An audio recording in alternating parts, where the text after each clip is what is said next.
et redorer l'image du secteur foncier, je serai très rigoureuse là-dessus.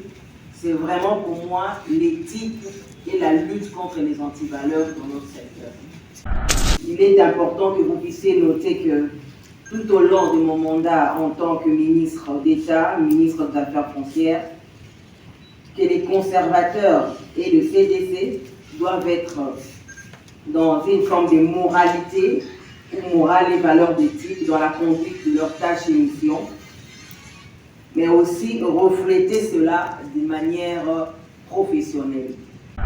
Je le répète pour dire, la compétence et l'éthique professionnelle sont des éléments essentiels que moi je cherche dans l'administration foncière. Quand le mensonge prend l'ascenseur, la vérité prend l'escalier. On a promis, on va donner les chips aux députés. Il y aura des chips.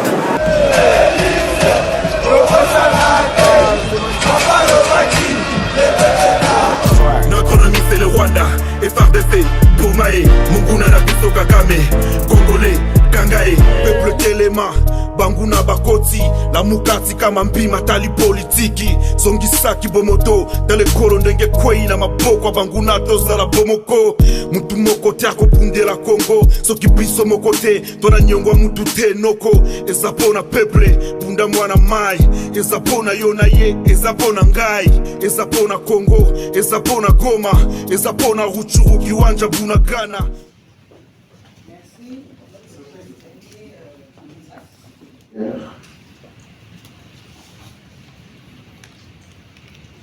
Chers membres du cabinet de Son Excellence Madame la Ministre d'État, Mesdames et Messieurs les conservateurs des titres immobiliers de l'ex-Katanga,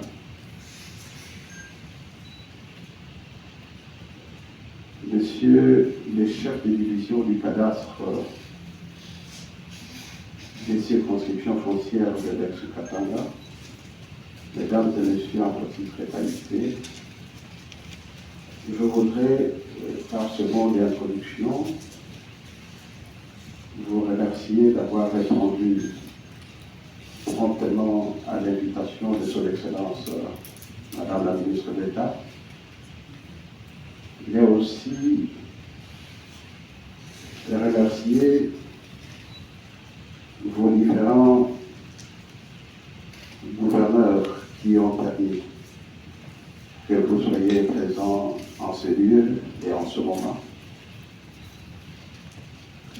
Je remercie particulièrement Madame la Ministre d'État pour avoir accepté de vous recevoir à ma demande, parce que j'ai pensé que c'était important que vous puissiez avoir le temps de connaître la nouvelle personne qui nous dirige. Je ne voudrais pas la présenter maintenant, parce que j'imagine que chacun de vous a eu le temps de chercher à connaître qui elle est. Elle s'appelle Acacia Bamboula Bongo. Elle a déjà été ministre avant et elle vient encore nous aider à restaurer l'image de notre administration. Le quelques temps que j'ai eu à passer avec elle, j'ai compris qu'elle a la détermination de bien faire. Elle a la détermination vraiment d'organiser notre secteur. Et c'est pour moi une satisfaction personnelle, mais une satisfaction pour nous tous. Comme vous le savez, le ministère des Affaires foncières a toujours donné une image pas très positive. Et donc, à son arrivée à la tête du ministère, il est de bonne loi que Madame la Ministre d'État prenne contact avec les espaces ou les zones clés.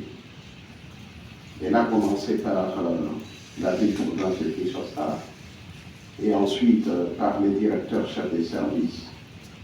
par l'organisation syndicale de l'administration. Et aujourd'hui, elle veut parler avec les responsables qui sont dans l'ex-province du Katanga. Je dis la province du Haut-Katanga, la province du Lualaba, la province du Haut-Lomami, la province de Tanganyika. Vous êtes donc appelés à suivre de manière religieuse ce qu'elle va faire comme communication et surtout comme orientation, de manière à ce que les choses s'améliorent dans notre secteur. Chaque fois que nous avons une nouvelle personne, nous avons des indications précises. Et cette fois-là, c'est une maman, c'est une mère, c'est rare. Nous sommes à la 54e personne ministre, personnalité ministre aux Affaires foncières.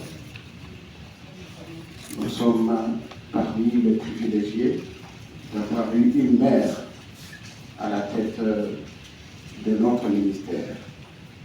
Nous avons donc le devoir de l'accompagner et surtout de l'écouter, de faire attention, parce qu'une mère éduque, une mère sanctionne, parce que c'est en sanctionnant qu'on éduque. Je voudrais vous dire que pendant cette séance, elle n'aura pas assez de temps, mais lorsque vous prendrez la parole, prenez le temps de revenir sur ce que la ministre d'État, son Excellence Mme Acacia, a voulu comme état des lieux. Vous prendrez soin de parler de ce qui est important pour vos circonscriptions respectives. Vous parlerez par exemple de lotissement. S'il y a des lotissements qui sont clandestins ou qui ne sont pas légaux, n'hésitez pas d'en parler. Vous parlerez de votre personnel. Vous parlerez aussi de vos difficultés. Parce que si vous avez des difficultés, c'est le moment pour en parler. Vous parlerez aussi de tout ce qu'il y a comme implication du fait de la territoriale, de la justice, ou tout simplement du fait de l'implication de personnes qui pensent avoir de l'importance et pignon sur rue dans votre société. Vous parlerez ensuite des recettes. Mais n'oubliez pas que nous travaillons comme service d'assiette pour apporter notre contribution au trésor public. Vous parlerez aussi, j'imagine, de tout ce que vous avez comme contentieux, comme difficulté que vous rencontrez au quotidien. Les contentieux sont légion en ce qui concerne le foncier et l'immobilier. Et vous n'hésiterez pas, bien entendu, de parler de ce que vous rencontrez comme difficulté en termes d'enfacement des grades ou de titularisation par rapport à la fonction publique. Voilà en quelques mots ce que je voulais vous dire comme introduction, mais je reste à l'écoute de Madame Son Excellence la ministre d'État pour pouvoir intervenir et vous orienter. Mais ici, c'est l'orientation d'abord et la prise de contact de Madame Son Excellence la ministre d'État. J'ai dit merci. Et vous dire que nous sommes, je vous félicite pour la promptitude avec laquelle vous vous êtes démerdé pour arriver jusqu'ici à l'heure, à temps et au moment convenable. Partie prenante de notre administration des affaires foncières. Nous avons été premièrement avec le CDC, CTI de la ville-province de Kinshasa, tel que l'a dit le secrétaire général. Nous avons également invité les directeurs et les directeurs chefs de service pour éventuellement avoir des états des lieux de tout un chacun. Nous avons également fait le tour maintenant avec le banc syndical de l'administration centrale des affaires foncières. Et maintenant, nous sommes en train de continuer cette série de consultations avec, maintenant nous sommes avec vous qui venez de la zone sud, Tanganyika, Olomami ou Katanga et Lualaba. Et donc voilà, je pense qu'il est important que nous puissions avoir des directives et des perspectives que je vais pouvoir impulser dans l'administration foncière au regard des attentes et des targets que nous avons reçus de la première ministre chef du gouvernement, mais aussi du président de la République, chef de l'État, Félix-Antoine Tshisekedi-Tshilombo, qui met toujours l'homme congolais au centre de ses actions, au centre de ses préoccupations. Il faut qu'il m'anime dans mes actions à la tête de cette administration. C'est premièrement l'assainissement du secteur foncier. Deuxièmement, c'est la mobilisation de recettes. Troisièmement, c'est la réduction de conflits fonciers dans de cours et tribunaux. Quatrièmement, la bonne gouvernance dans les secteurs fonciers. Et cinquièmement, il s'agit de redorer l'image de l'administration foncière dans la communauté. Et c'est important que nous puissions atteindre ces objectifs, mais avant de les atteindre, évidemment, il y a quelques points essentiels que nous allons soulever qui permettront à ce que nous puissions finalement atteindre ces objectifs de manière pérenne et efficace. Et le premier point, c'est l'éthique et la lutte contre les antivaleurs dans le secteur foncier. Le secrétaire général a frôlé tout à l'heure en disant que l'image du secteur foncier ou l'image de l'administration foncière dans son ensemble est tellement ternie dans la société, dans la communauté, qu'il faudrait que nous puissions la redorer. Et redorer l'image du secteur foncier, je serai très rigoureuse là-dessus, c'est vraiment pour moi l'éthique et la lutte contre les antivaleurs dans notre secteur. Et ce point est tellement essentiel que vous savez que vous êtes CDC-CTI, vous êtes des agents publics portant statut des agents de carrière de service public de l'État, et le décret loi numéro 017/2002 du 3 octobre 2002 portant code de conduite de l'agent public de l'État. Ces statuts, ces lois, vous devez les savoir par cœur parce que ce texte précise, entre autres, les règles de conduite en matière d'intégrité morale et de type professionnel. Il est important que vous puissiez noter que tout au long de mon mandat en tant que ministre d'État, ministre des Affaires foncières, que les conservateurs et le CDC doivent être dans une forme de moralité ou morale et valeurs d'éthique dans la conduite de leurs tâches et missions, mais aussi refléter cela de manière professionnelle. Deuxième élément, c'est les normes de lutte contre les antivaleurs dans les milieux socio-professionnels. Et là, j'insiste en rappelant que dans l'exercice de la mission du CDC et du CTI, vous avez les devoirs d'avoir deux références en termes de valeurs, c'est la compétence et l'éthique professionnelle. La compétence, pour moi, pour le CDC que vous êtes, cela veut tout simplement dire l'accomplissement personnel, consciencieux de toute obligation en vertu de la fonction du mandat qui vous a été imposé par la loi et le règlement. Et donc, vous êtes censé accomplir votre devoir professionnel avec éthique professionnelle et avec compétence. J'ai besoin, moi, de l'homme qu'il faut ou de la femme qu'il faut à la place qu'il faut. Les histoires des pistons, etc., je pense qu'il faudrait en mettre fin pour trouver valablement des hommes et des femmes rares qui vont conduire des circonscriptions foncières et apporter du nouveau. L'éthique professionnelle, je l'ai dit déjà tantôt, il faut entre autres du dévouement, de la rigueur, la ponctualité, la responsabilité, l'honnêteté, l'équité, la dignité, l'impartialité, la loyauté, le civisme.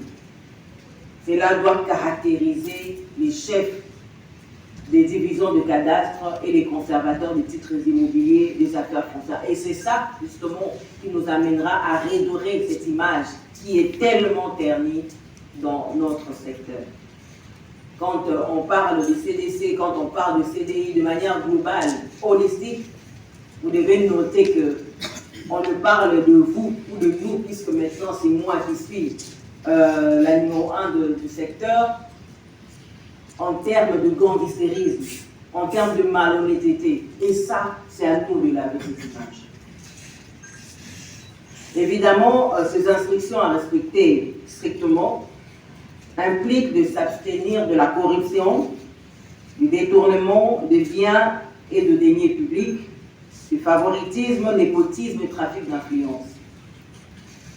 Implique également l'ordonnancement, la perception des droits des sommes qui sont pas dues ou excédant ce qui est dû. L'établissement ou l'usage de faux documents ou de toute manœuvre frauduleuse pour se procurer soi-même ou à un tiers des avantages illicites ou pour priver un ayant droit de son dû.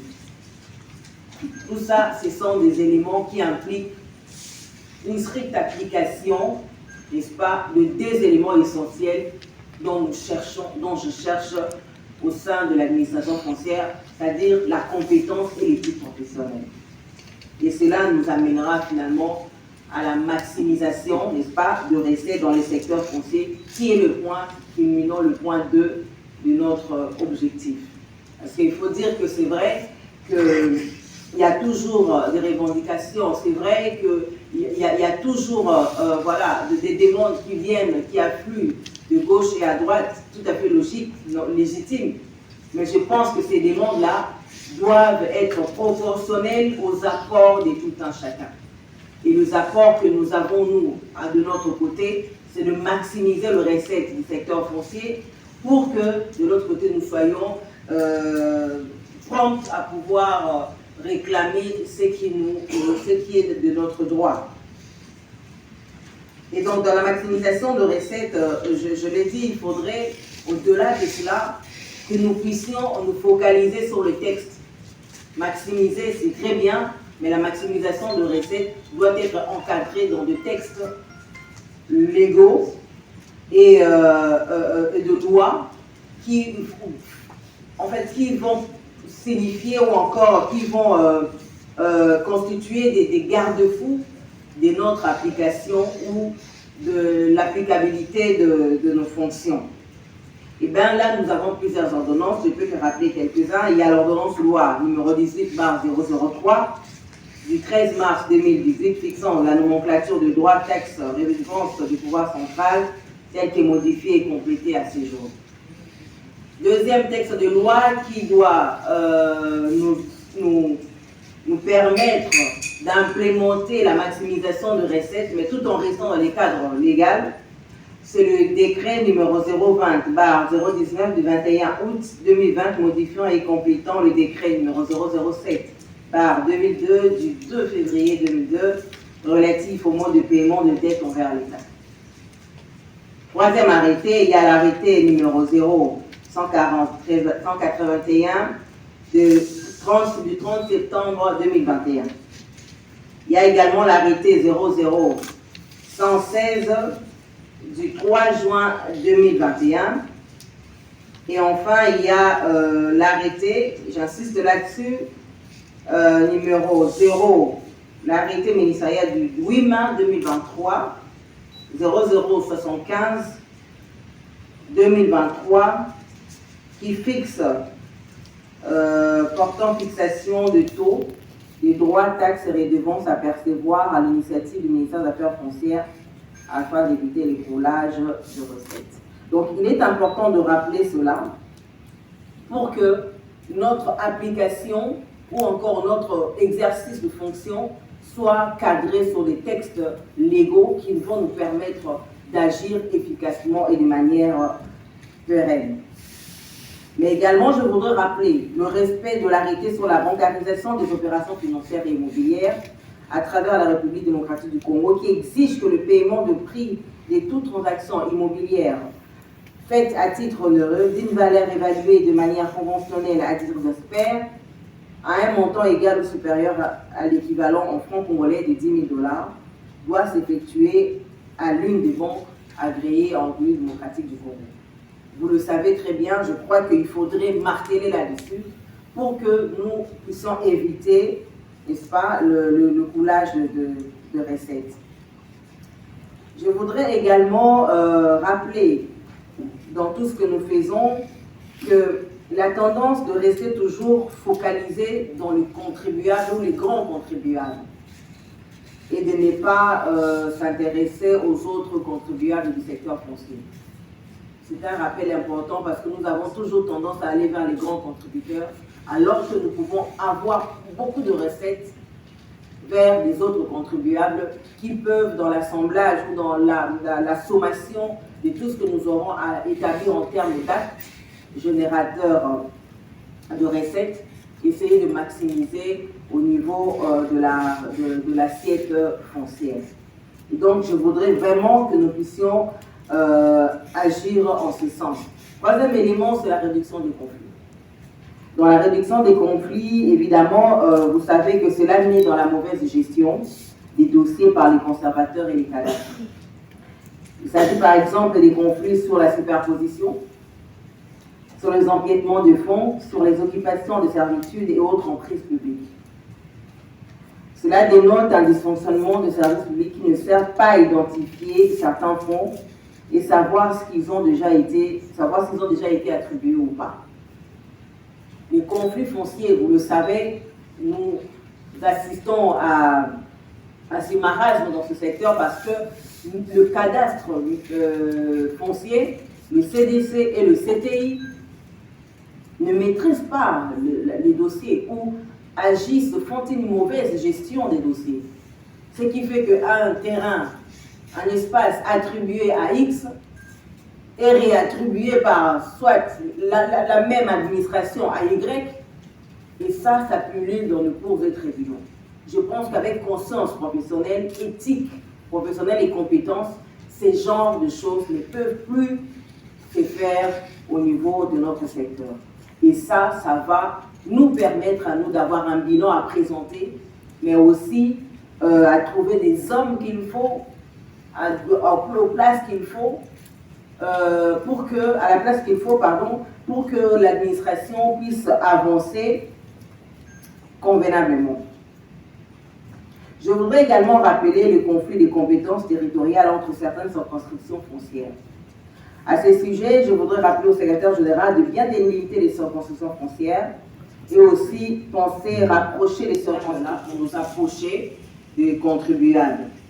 Quatrième élément, c'est la sécurisation foncière, évidemment, les climats des affaires, la lutte contre les pratiques en marge de la loi. Je l'ai rappelé un peu plus haut, mais ce sont des éléments qu'il faut marteler pour que nous puissions agir conséquemment et efficacement. Et pour cela, cela implique ou dénote l'obligation d'éviter les accointances avec les chefs coutumiers dans la création des lotissements irréguliers.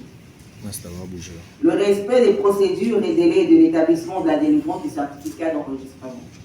Vous le savez, avec le Doing Business, on nous exige, je crois, 15 jours. Mais parfois, pour établir un certificat, nous allons au-delà de 15 jours. On en fait même 4-5 mois. Je pense qu'il faudrait deux éléments essentiels que je venais de dire tantôt, avec la compétence et l'éthique professionnelle, ces genres de choses ne peuvent pas se faire. Le respect des procédures en matière de mutation, le respect des mentions en matière d'inscription hypothécaire. Nous sommes en train d'écouler nos recettes à cause de cela.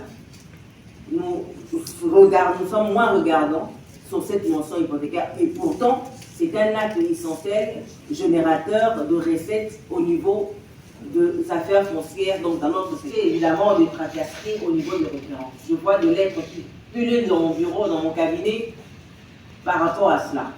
Je crois que je répète encore, je suis en train de répéter ça, comme on dit, la répétition et la mère de la science, je le répète pour dire la compétence et l'éthique professionnelle sont des éléments essentiels que moi je cherche dans l'administration foncière.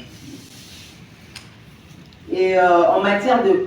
Il y a quelques pratiques en marge de la loi et certains phénomènes illégaux ayant un impact négatif qui ont vu le jour et qui sont peut-être banalisés par des conservateurs et des CDC, des chefs de division du cadastre. C'est le morcellement des parcelles, le morcellement anarchique des parcelles dans des villes, dans différentes villes, sans respect des normes urbanistiques. L'autorisation de changement de destination à l'usage de fonds. Ça, j'en ai vu beaucoup depuis que je suis ici. Le 1 mois que j'ai passé à la tête de ces militaires, j'en ai vu beaucoup. C'est-à-dire que quelqu'un avait un titre pour l'usage agricole, automatiquement, sans respect de la procédure, vous changez directement et ça commence à être des lotissements de parcelles, etc. Et ça, en complicité avec l'administration, CDC, CTI. L'autorisation de lotissement par des particuliers qui se transforment en vendeurs de parcelles, je le dis, propriété privée à des prix exorbitants et sur lesquels l'État ne perçoit aucun fonds. L'autorisation d'occupation d'espaces relevant du domaine public. Je vois ici à Kinshasa, et nous allons faire le tour, il y a été prévu, on va dire, un voyage d'itinérance avec mon collègue d'urbanisme sur des grandes villes, de voir un peu ce qui se passe. Ce qui est sûr et certain, nous le ferons. Nous attendons certainement le séminaire du gouvernement et nous allons y revenir pour revenir faire le tour de certaines grandes villes et voir la manière dont les autorisations d'occupation d'espaces relevant du domaine public est l'outil. Je ne comprends pas comment est-ce qu'on peut faire un titre sur un espace qui relève du domaine public. Je pense qu'il est temps de pouvoir assainir. Ce sont nos villes à nous, nous y habitons, nos familles habitent, et c'est à nous de réglementer, c'est à nous de mettre de l'ordre. J'ai toujours dit que ce pays nous appartient. Et ne rêvez pas qu'il y aura quelqu'un qui viendra d'ici et qui descendra pour réguler à votre place. C'est vous, en posant des actes, en établissant anarchiquement le fait, nous sommes en train de détruire à petit feu ce pays, qui est un patrimoine commun. Et je pense, je dis toujours aux gens, au-delà de la part du gain, au-delà de la volonté de se satisfaire soi-même, une petite dose de civisme et de patriotisme suffit pour que nous puissions faire des choses bien.